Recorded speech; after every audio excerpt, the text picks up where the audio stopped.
In today's video, I'm going to teach you how to set up products and services in Xero. This is a crucial task for managing your business's financial details effectively, and we're going to walk through it together in just 5 minutes. First, let's get started by logging into your Xero account.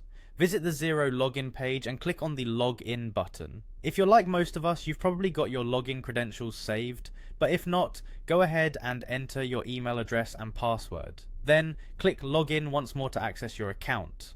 Once you're in, you'll be taken to your dashboard, your control center for all things Xero. From here, navigate to the top menu and click on Business. This is your gateway to various management functions within Xero. Next, select Products and Services from the drop-down menu. This section is vital for keeping track of the items and services your business offers. Now, let's add a new item. Click on New Item to open the Item Setup page. Here, you'll begin by entering an item code. Think of this as a unique identifier for each product or service. It helps in managing your inventory and avoiding any mix-ups. Follow this by entering the name of your product or service. It's important to be specific here to ensure clarity and efficient management. If inventory tracking is an aspect of your business, make sure to check the box labeled Track Inventory Item. This option is essential for businesses needing to monitor stock levels closely. Following this, indicate whether the item will be used for purchase or sales transactions. This setting helps Xero categorize and manage your transactions more accurately.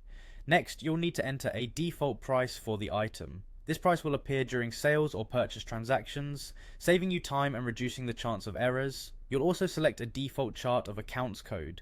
This links the item to specific accounts in your financial statements, helping keep your books organized. Now you get to add the description. This is the text that will appear on invoices and transaction summaries.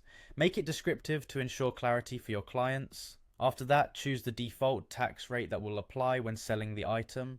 It's vital to ensure compliance with tax regulations and smoothen the checkout process. Finally, once everything looks good, you have a few options to save your work.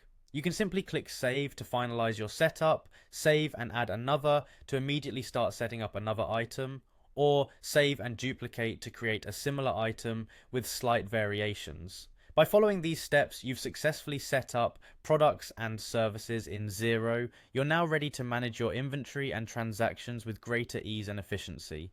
Thanks for joining, and happy bookkeeping.